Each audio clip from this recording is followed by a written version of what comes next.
Today we're going to be reading on Chapter 3 from You Are a Badass by Sincero. Chapter 3, Present as a Pigeon. If you are depressed, you are living in the past. If you are anxious, you are living in the future.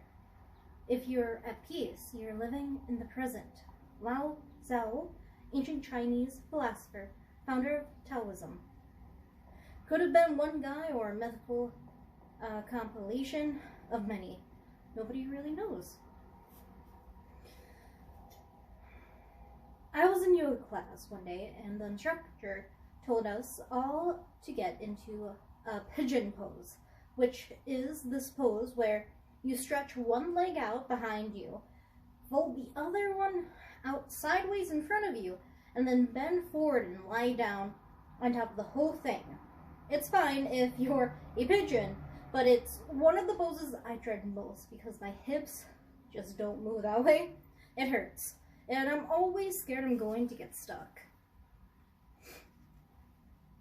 But even though my body has requested otherwise, I'm in class and going for it, and am determined to relax into it.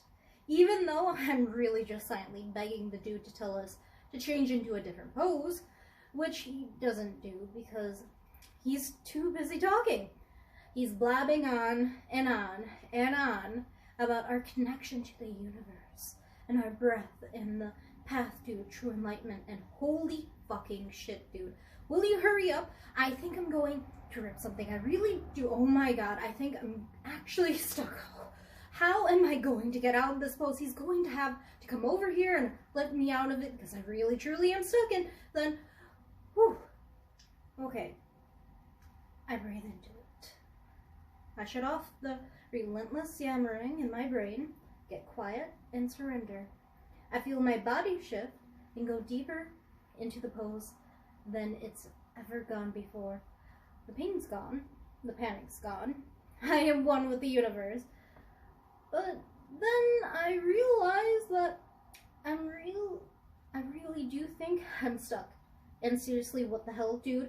Are you going to talk all night? We've been in this freaking pose for 5 minutes for real. By the way, my knee just got all hot and you really are not going to shut up, even though I keep thinking you finally are, but then you keep going on, and then, whew, I reconnect. I'm back to the zone. I melt deeply into this pose and feel such bliss and true connection to something much larger than myself. This flip-flopping between freaking out in our heads and breath into the now is basically how most of us go through life. Instead of worrying about the possibility of dislocating a hip, the future, or about how bad I was in this pose, the past, I could have thought in the magnificent available to me in the moment. It never ceases to amaze me, the precious time we spend chasing the squirrels around our brains, playing out our dramas, worrying about unwanted facial hair, seeking adoration, justifying our actions, complaining about slow internet connections, dissecting the lives of idiots, when we're sitting in the middle of a full-blown miracle that is happening right here, right now. We're on a planet that somehow, God knows how to rotate on its axis and follow a determined path while it hurtles through space. Our hearts beat. You can see we have love, laughter, language, living rooms, computers, compassion, cars, fire, fingernails, flowers, music, medicine, mountains, muffins. We live in a limitless universe, overflowing with miracles. The fact that we aren't stumbling around in inconsiderable state of sobbing awe is appealing. The universe must be like, what more do I have to do to wake these bitches up? Make water, their most precious resource, rain down from the sky? The universe loves us so much and wants us to partake in the miracle so badly that sometimes she delivers little wake-up calls, like in the movies when someone narrowly escapes death and is so overjoyed and grateful that they take to the streets skipping and laughing and madly hugging everyone in sight. Suddenly all their problems fall away, and the miracle of being alive today is this moment takes over the screen. I know someone who got sucked through a dam and almost died, who now speaks about it as one of his most profound and life-changing experiences. Not that I'd wish that on anyone, but take heart in the fact that should you require some sort of catastrophe for your transformation, it can be cosmically arranged. The universe has also surrounded us with the perfect teachers. Animals, for example. Animals are in the present all the time, and their secret power is to pull us in with them. My friend's dog is so happy to see her every single time she walks into the door. It's like she's about to free him from 40 years of imprisonment. Even if she's only been gone for like an hour, you're here, I'm here, I love you, I'm going to pee all over the floor about it. Little kids are also excellent guides.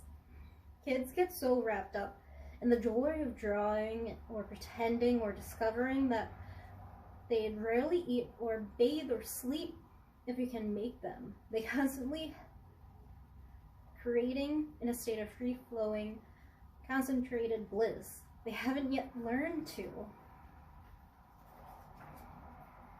worry about what other people think of them, or that perhaps they're not as talented at figure painting as Lucy next door is.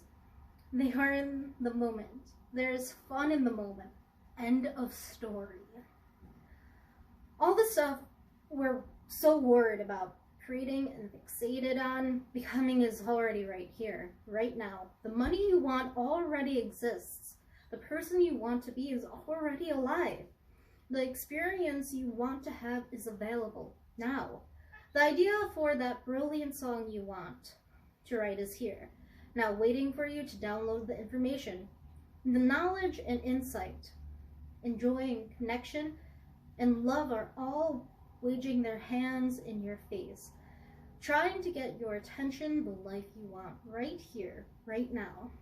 What the hell am I talking about? If it's all here, where is it? Think of it like electricity. Before the invention of the light bulb, most people weren't aware of electricity's existence. It was still here, exactly the same way it is right now, but we hadn't woken up to it. It took the invention of the light bulb to bring it to our attention. We had to understand how to manifest it into our reality. The more practice you become at being present and connected to source energy, the more available you are to download ideas and seize opportunities that might miss out on if you're all wrapped up in the endless chatter in your head. There's a great Hindu story about a lady who wanted to meet the god Krishna. I might be saying that wrong. So she went into the forest, closed her eyes, and prayed and meditated on making the god appear. And lo and behold, Krishna came wandering down the forest path toward her. But when Krishna tapped the lady on the shoulder, she, without opening her eyes, told him to get lost because she was busy meditating on a very important goal. When we get so wrapped up in our heads, we miss out on what's available to us right now in the moment. Stop and notice how you feel right now. Feel your breath moving in and out of your body. Feel the air on your skin. Feel your heartbeat, your eyes seeing, your ears hearing. Notice the energy inside and outside of you buzzing. Shut off your thoughts and feel your connection to source. Breathe. Even if you've got bone-chilling card debts, or you haven't spoken to your mother in 6 years right now, in this moment, you can find a peace enjoying what simply is. As adults with responsibilities, like bodies to care for and mortgages to pay, there's some value in taking a side trip away from the present moment every once in a while. Sometimes we need to think about the plan for the future as well as the study the past in order to learn from it or laugh about it or to bury it out back and let it go forever. And if we just stop for the occasional visit to the future, the past, that would be one thing, but the amount of time we spend chewing or on junk food thoughts about what is and how it comes, Lord help us. The more time you spend in the moment, the richer your life will be. Being present gets you out of your head and connects you to source energy, which raises your frequency, which attracts things of like frequency to you. And all of those high frequency things and experiences are already here, just waiting for you to join the party. All you have to do is shut up, show up, and usher them in. Alright guys, that was chapter 3 of You're a Badass. Stay tuned for the next chapter. Bye now.